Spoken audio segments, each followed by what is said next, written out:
anaongelea kwa habari za unabii wa ujio wa Yesu. Anasema kwamba ataitwa Emanueli, yaani mshauri wa ajabu, Mungu mwenye nguvu.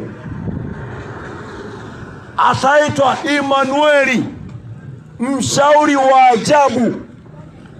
Manake mshauri bora na wa pekee wa maisha ya mwanadamu, ambaye yoyote atakaye mshauri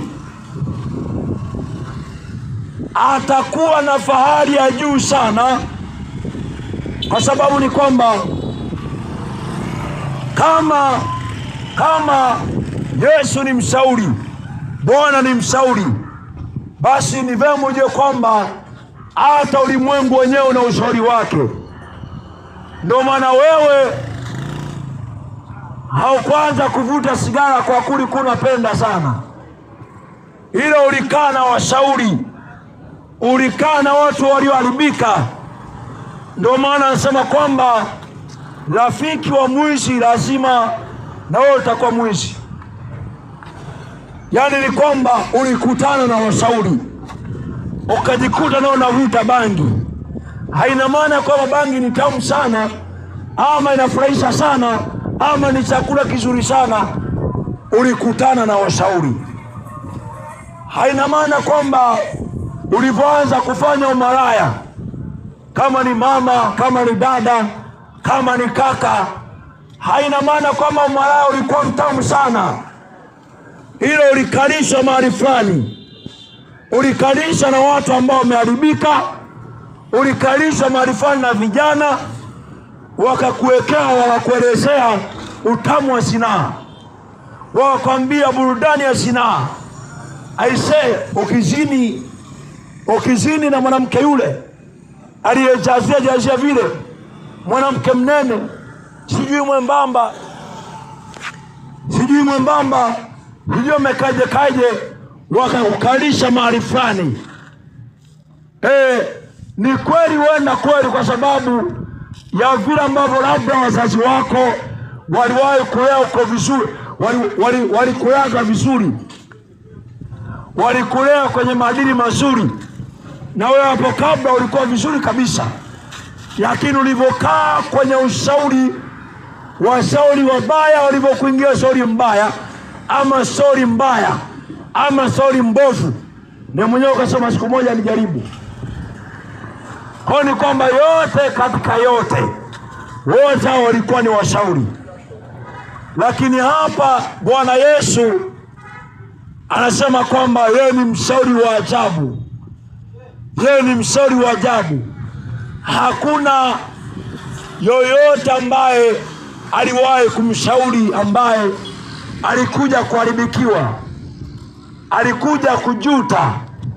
Anasema yeye ni mshauri bora sana, ni mshauri bora wa heri sana kuliko mshauri wa aina yoyote ile, kwa sababu yeye anatushauri kwa sisi kutembea ama kuonekana katika njia ambayo tulitakiwa kuonekana katika hiyo,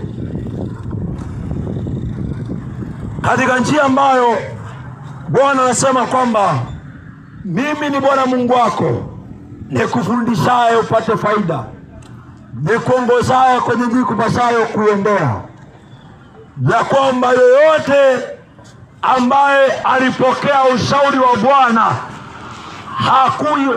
hakuja kuaibika kamwe, kwa kuwa Yesu ni ushauri mzuri ama ni ushauri bora kuliko ushauri wa namna yote ile. Hasa nasema kwamba Yesu ndiye ambaye anaweza kashauri maisha yako, anaweza kashauri maisha yako, anaweza kashauri maisha yako yote kwa jumla, anaweza kashauri ndoa yako, anaweza kashauri maisha yako yote kwa jumla kuliko washauri wengine waitao marafiki, ambao na wenyewe wameshindwa, wanakushauri wewe mwingine ili kwamba wewe kama wao. Lakini sisi ama mimi naleta habari za mwanaume aitwaye Bwana Yesu, ambaye atakavyoyasauli maisha yako, wewe mwenyewe hautakuja kuaibika milele. Ndio maana maandiko yanasema kwamba nimekimbilia Bwana ili nisiaibike milele. Wamtumainio Bwana ni kama mlima Sayuni, hawatatikisika milele. Wamtumainio Bwana ni kama mlima Sayuni. Bwana ni nani?